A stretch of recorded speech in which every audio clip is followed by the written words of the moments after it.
जी, मुझे तो अब 10 साल हो गए रग्बी के साथ। रग्बी कश्मीर में जो 2004 में आई है and I have started in 2008 में मैंने स्टार्ट किया है। मैंने अपने स्कूल में ही स्टार्टिंग की है। स्कूल में ही मेरे कोच आए हुए थे, तो वहाँ से मैंने खेलना स्टार्ट किया है। अभी तो I have played multiple nationals to internationals and I am the only level 1 coach of JNK rugby. Compare करें डेफिनेटली थोड़ा लेवल का डिफरेंस तो है कि हमारे प्रैक्टिस टाइम थोड़ा हमारा कम मिलता है, क्योंकि वी नो कि हमारे यहाँ पे शाम 7 बजे तक ऑलमोस्ट इट इज़ डन, तो they can practice any time. उनको वो सुबह भी प्रैक्टिस कर सकते हैं, शाम को भी लेट से भी प्रैक्टिस कर सकते हैं, तो वो एक डिफरेंस है। एंड हाँ, definitely I will talk about the infrastructure कि हमारा हाँ अभी है, it's better than before, but we need more. Rugby जो है मैंने आज से 2 या 3 साल पहले से मैंने ज्वाइन की थी। इसका प्रैक्टिस सेशन चलता था जम्मू में, तो मैंने वहाँ से ये ज्वाइन किया कि प्रैक्टिसिंग रहते रहे हम। तो उसके बाद हम लोगों ने इसमें इंटर यूनिवर्सिटी खेली है, नेशनल्स खेले हैं। ड्यू टू कोविड रीज़न कुछ टाइम के लिए ये चीज़ें रुक गई थी, बट नाउ आफ्टर कोविड जो आफ्टर पैंडेमिक हम ये स्टार्ट कर रहे हैं दोबारा से, और हम लोग खेलेंगे आगे।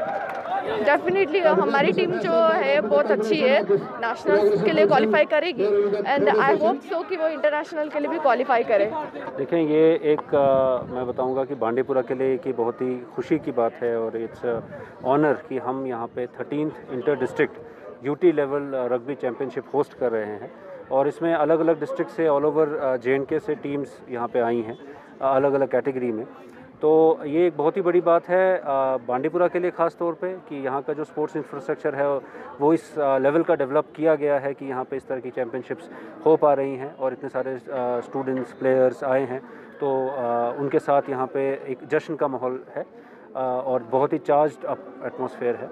और उसके साथ साथ रग्बी जो एक स्पोर्ट है उसमें हमारे जो यूथ सर्विस स्पोर्ट्स डिपार्टमेंट है, स्पोर्ट्स काउंसिल है, इन लोगों ने काफ़ी मेहनत करके ये जो एक स्पोर्ट है जो कि एक बहुत ही नोवाइस सा नया सा खेल था, और इसमें बहुत कम बच्चे दिलचस्पी ले पाते थे, लेकिन आज आप देखेंगे कि आज ये पूरा मैदान भरा हुआ है प्लेयर्स के साथ। तो ये भी एक बहुत बड़ी अचीवमेंट है कि एक स्पोर्ट को इस तरह से डेवलप किया गया बांडीपुरा में। और आने वाले दिनों में मुझे लगता है कि हमारे जो यहाँ से बच्चे नेशनल खेलने और इंटरनेशनल खेलने जाएंगे वो ज़रूर बांडीपुरा का नाम रोशन करेंगे, और इन हमारे जो डिपार्टमेंट्स हैं जिनकी इनमें मेहनत लगी है, जो अकेडमीज़ हैं जिनकी इनमें मेहनत लगी है, उनका नाम भी रोशन करेंगे।